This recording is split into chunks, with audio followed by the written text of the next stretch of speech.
ओम अज्ञानतिमिरान्धस्य ज्ञानञ्जनशलाकया चक्षुरुन्मिलितं येन तस्मै श्रीगुरवे नमः। वाञ्छाकल्पतरुभ्यश्च कृपासिन्धुभ्य एव च पतितानां पावनेभ्यो वैष्णवेभ्यो नमो नमः। श्रीकृष्ण चैतन्य प्रभु नित्यानंद श्री अद्वैत गदाधर श्रीवासादि गौरभक्तवृंद। हरे कृष्णा कृष्णा कृष्णा हरे हरे, हरे राम राम राम हरे हरे। श्रील प्रभुपाद की। श्रीमद् भगवद गीता के द्वितीय अध्याय श्लोक संख्या 9 से आज की चर्चा प्रारंभ करते हैं। संजय उवाच एवं मुक्त्वा ऋषिकेशं गुडाकेश परन्तप न योत्स्य इति गोविन्द मुक्त्वा तूष्णीं बभूवः। एवं मुक्त्वा ऋषिकेशं गुडाकेश परन्तप न योत्स्य इति गोविन्द मुक्त्वा तूष्णीं बभूवः। संजय ने कहा एवं उक्त्वा ऋषिकेशं गुडाकेशः परन्तप। एवं उक्त्वा यानी इस प्रकार, उक्त्वा कहकर, गुडाकेशः परन्तप परम प्रतापी शत्रुओं को दमन करने वाले गुडाकेश यानी अर्जुन ने, निद्रा पर विजय प्राप्त करने वाले अर्जुन ने ऋषिकेश से ये वचन कहे। ऋषिकेश यानी भगवान श्री कृष्ण से क्या वचन कहे? न युत्स्य, मैं युद्ध नहीं करूंगा। इति गोविंद, यहाँ अर्जुन के लिए भी 2 संबोधन आया है, एक गुडाकेश और एक परंतप। और भगवान के लिए भी 2 संबोधन है, एक ऋषिकेश और दूसरा गोविंद। तो इति गोविंदम उक्त्वा तूष्णीं बभूवः। तूष्णीं कहते हैं चुप होने को, यानी इस प्रकार अर्जुन ने कहा मैं युद्ध नहीं करूंगा और चुप हो गया। इसका अनुवाद मेरे पीछे दोहराएं। इस प्रकार कहने के बाद, तो पहले समझें इस प्रकार का अर्थ क्या है। पीछे जिन श्लोकों में अर्जुन ने कहा कि मैं अपनी कृपण दुर्बलता के कारण, कार्पण्य दोषो पहता स्वभाव, मैं अपने स्वभाव को भूल चुका हूँ, या अब मैं अपने स्वभाव से दूर हट गया हूँ। क्योंकि अर्जुन का स्वभाव है युद्ध स्थल में शौर्य का प्रदर्शन करना, उत्साह के साथ युद्ध में भाग लेना। कभी युद्ध से पलायन नहीं किया अर्जुन, लेकिन आज युद्ध से पलायन करना चाहता है। तो इस प्रकार की जो दुर्बलता है व्यक्त करने के बाद कि मैं धर्म सम्मूढ़ चेता, मैं युद्ध करूं या ना करूं, मैं धर्म के मामले में अभी मैं भ्रमित हूं। और पीछे जाएं हम प्रथम अध्याय में, तो हमने देखा कैसे अर्जुन का मुख सूखा जा रहा है, पूरे शरीर में कपकपी है, हाथ से गांडीव सरक रहा है। तो अभी अर्जुन ने कहा कि ऐसा मैं आपका शरणागत शिष्य हूँ, कृपया करके आप मुझे उपदेश दें। लेकिन ऐसा कहने के बाद भी अर्जुन अभी कह रहा है कि मैं युद्ध नहीं करूँगा। तो भगवान अगले श्लोक में मुस्कुराएंगे। तो इसका अनुवाद मेरे पीछे दोहराएं। इस प्रकार कहने के बाद शत्रुओं का दमन करने वाला गुडाकेश अर्जुन गोविंद से, जो समस्त इंद्रियों को आनंद प्रदान करने वाले हैं, उनसे कहा मैं युद्ध नहीं करूंगा, और ऐसा कहकर चुप हो गया। तो जब अर्जुन ने कहा मैं युद्ध नहीं करूंगा, तो धृतराष्ट्र को अत्यंत प्रसन्नता हुई। अच्छा है, अर्जुन युद्ध नहीं करेगा। लेकिन संजय धृतराष्ट्र को निराश कर रहे हैं, कह रहे हैं कि वो परंतप है और अभी उसके सामने गोविंद उपस्थित हैं। तो अर्जुन को अपने उपदेशों के द्वारा अभी जो क्षणिक मोह छा गया है, यह इस मोह को दूर करेंगे और अर्जुन पुनः पूरे उत्साह के साथ युद्ध करेगा। तो आप यह मन से निकाल दें कि अर्जुन अभी युद्ध से पलायन करने वाला है। तो यहाँ इसके अगले श्लोक में अर्जुन मना करने के बाद भी और चुप होने के बाद भगवान की क्या प्रतिक्रिया हुई, ये संजय धृतराष्ट्र को सुना रहे हैं, क्योंकि बीच में ये 2 श्लोक संजय उवाच से प्रारंभ हुआ है। तम उवाच ऋषिकेशा प्रहसन्नीव भारत सेनयोरुभयोर्मध्ये विसीदन्तम् इदं वचा। तम उवाच ऋषिकेशा प्रहसन्नीव भारत सेनयोरुभयोर्मध्ये विसीदन्तम् इदं वचा। तो अर्जुन ने कहा मैं युद्ध नहीं करूंगा और चुप हो गया। तो भगवान ने जो प्रतिक्रिया की उसे संजय कहते हैं तम उवाच ऋषिकेशा। तम यानी उससे, अर्जुन से, उवाच कहा, ऋषिकेशा इंद्रियों के स्वामी भगवान श्री कृष्ण ने प्रहसन्नीव भारत, यहाँ भारत संबोधन धृतराष्ट्र के लिए है। संजय कहते हैं हे भरतवंशी धृतराष्ट्र, भगवान ने अर्जुन से इस प्रकार कहा, प्रसन्नीव मुस्कुराते हुए, सेनयोर उभयोर मध्य, दोनों सेनाओं के मध्य में, शोक संविघ्न विसीदन्तम् इदं वचा, यानी शोक में डूबे हुए अर्जुन से ये वचन कहे। और वो वचन तो अगले श्लोक में आएगा। तो यहाँ पर आचार्यगण कहते हैं कि भगवान ने ऐसे मुस्कान दी। भगवान खिलखिलाकर हंसने वाले थे, लेकिन केवल मुस्कुराए अर्जुन की मूढ़ता पर। क्योंकि अर्जुन 7वें श्लोक में उसने कहा कि मैं आपका शरणागत शिष्य हूँ, मैं धर्म को नहीं समझ पा रहा हूँ, युद्ध करना उचित है या युद्ध नहीं करना उचित है, और अभी फिर अपना निर्णय सुना रहा है मैं युद्ध नहीं करूँगा। इसलिए भगवान मुस्कुराए। और दूसरा कारण है कि अर्जुन ने भगवान को, अपने मित्र को अपने गुरु के रूप में चुन लिया है। तो ये भी एक मुस्कुराने की वजह है कि अभी मित्र शिष्य बन गया है। श्रील प्रभुपाद तात्पर्य में कहते हैं कि श्रीमद् भगवत गीता का उपदेश किसी विशेष व्यक्ति के लिए नहीं, किसी एक जाति के लिए नहीं, एक समाज के लिए नहीं, व्यक्ति संपूर्ण मानव समाज के लिए है और सभी के लिए है। तो अब अर्जुन को जो शोक हुआ है, यानी कैसे अर्जुन अपने शोक से निवृत्त हो सकता है, उसके लिए भगवान अगले श्लोक संख्या 11 से अपना प्रवचन प्रारंभ करते हैं।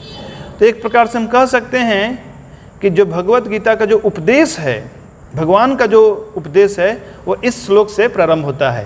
क्योंकि पिछले 2 श्लोक में भगवान ने ज़्यादा उपदेश नहीं दिए, भगवान ने सीधे कहा, भगवान ने एक प्रकार से डांटा, कुतर सवा कस्मलमिदम बी समय समुपस्थितम अनार्य जुष्टम अस्वर्ग्यम अकरम कीर्ति अर्जुना क्लव्यम माँ अस्मगमः पार्थ नयु तत्वपपद्यते क्षुद्रम हृदय दौर्बल्यम त्यक्तो तिष्ठा परंतप।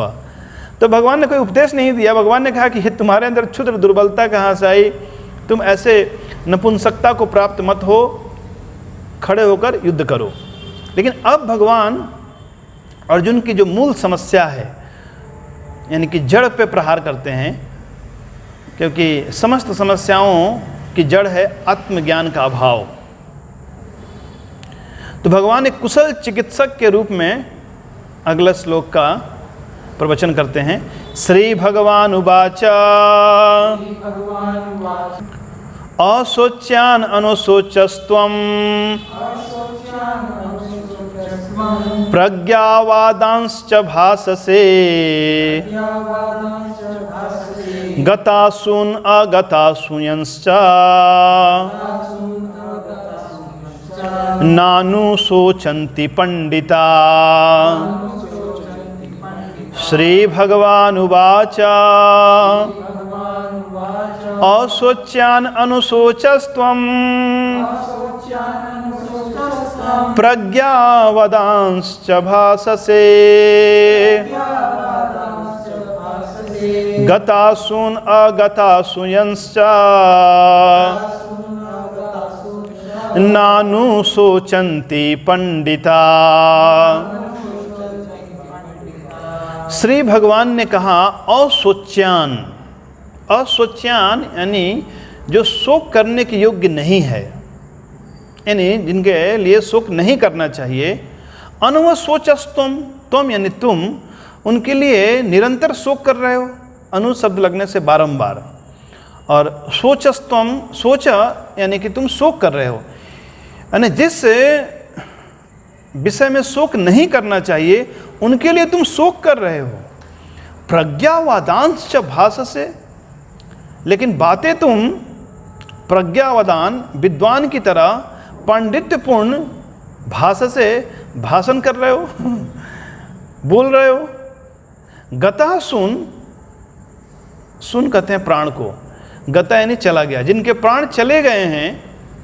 अगता सुन, जिनके प्राण नहीं गए हैं, ऐसे दोनों ही व्यक्तियों के लिए नानुशोचन्ति, शोक नहीं करते पंडिता, विद्वान जन या पंडितगण।